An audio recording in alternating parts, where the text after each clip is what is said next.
as adept as Rick Story's opponents. But Gunnar Nelson is young, and he's coming up. He has all the fucking talent in the world. A quick as fuck jab, quick as fuck punches that are... he can close the gap in a fucking instant on your ass, as we see it in his last fight. So, Rick Story, beware. But they're setting this one up for Gunnar, man. They're putting this guy right in the limelight, right against you. And if the UFC didn't think that this young gun could beat you, they wouldn't have set it up like this, man. This is like the perfect scenario to get the crowd all lathered up, to get the crowd fucking the roof flying off the fucking place when he fucking beats your ass. So...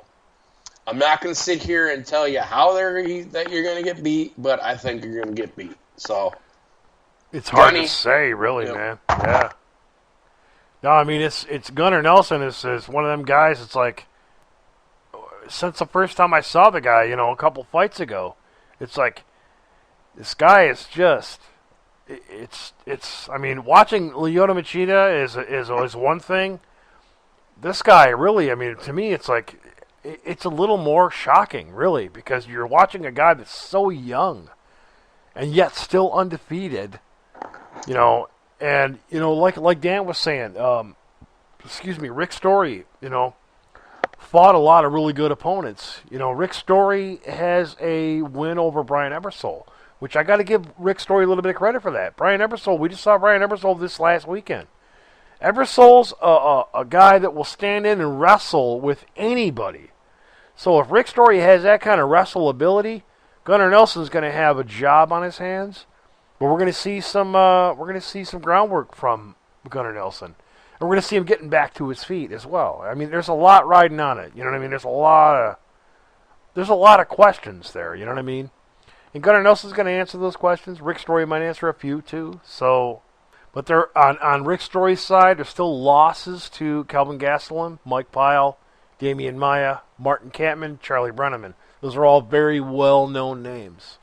And those are his major losses in the last, 10 fights.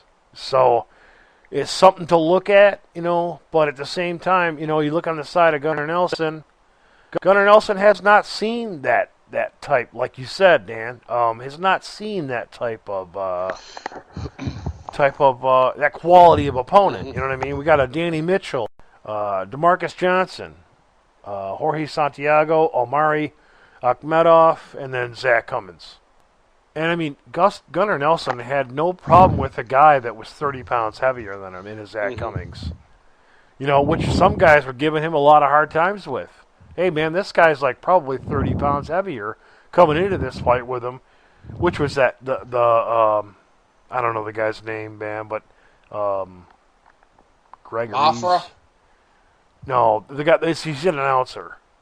He's an announcer from Bisping's backyard. Hardy? No, the bigger guy, like a husky guy, long hair. Oh yeah, you know who I'm talking about, yeah. Yeah. He does a lot of the MMA shows and sits in there and commentate or he's good with it and he knows his shit. But it's like, he gave all the fucking credit to Zach Cummings, excuse me, and Gunnar Nelson fucking ruined that guy. So it's really, I mean, shit really looks like it could be a really hard road for a Rick Story because. I mean, Gunnar Nelson's undefeated. He's going to be peppering that face with that fucking jab, dude. That quick-ass fucking jab, and he might follow it up with some combos. He's probably going to be in trouble, dude. Early. I say big trouble, yeah. I mean, he assesses who he's fighting, as he gets in there. I mean, really, I see it being a good fight. You know what I mean? Because I'm going to give Rick Story some credit and some respect. But I see it being a good fight. I see Gunnar Nelson with either a nice finish, or a rough decision. But I see a nice finish coming. So we'll see what happens. Oh yeah, hell yeah! We'll be back, people, to do the second card of the Double Douche. The Double Douche.